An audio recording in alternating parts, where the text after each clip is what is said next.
Hi, welcome to this video tutorial for Tetriq. In this video we're going to take a quick look at the shape sequencer.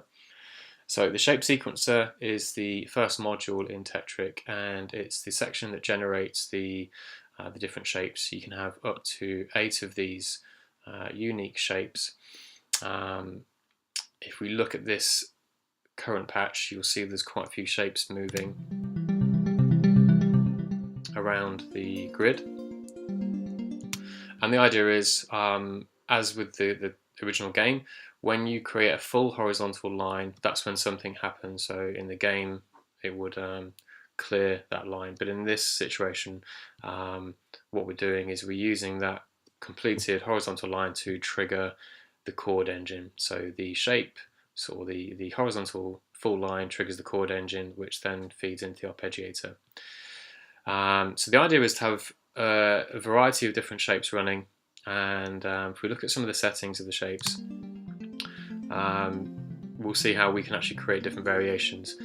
So the more shapes you have running around, different speeds, different directions, the more chances of full horizontal lines being completed and more chords being triggered. Okay, so let's just clear everything and we'll go back to the first shape. And the first thing you're going to want to do is pick the shape you want. Now you can either pick from the shapes in the menu, or you can choose random. And if you're using random, every time you hit a pad on your control surface or with the mouse on here, it will pick a shape at random.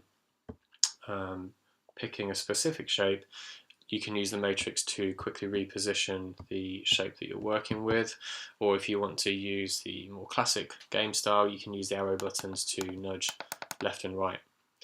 We can also change the direction. This can be controlled from your control surface as well, either push or launch pad, holding down shift, or if you're using launch pad 1 or 2, it's the user 2 button works as a shift button, and this will use your arrows now for the direction, and we can go in any direction we want.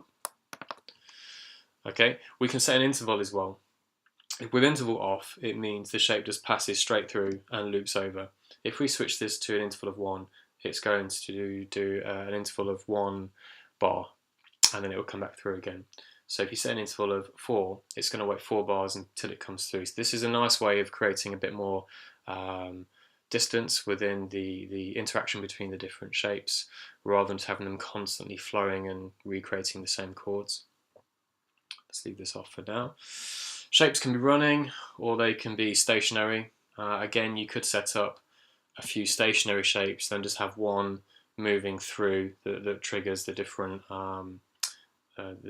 sort of chords. Okay, you can clear individual shapes, or you can just reset everything at the same time.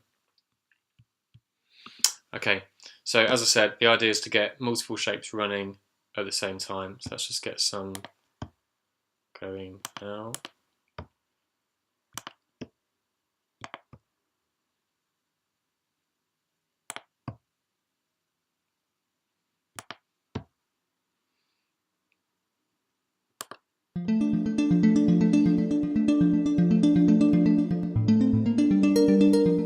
Okay, at any point we can go to any of the shapes and start to change some of the settings. So with this being quite chaotic, I might go in and put some intervals on some of these. Again, it will just create a bit of distance, and I might go to a couple and make them stationary as well.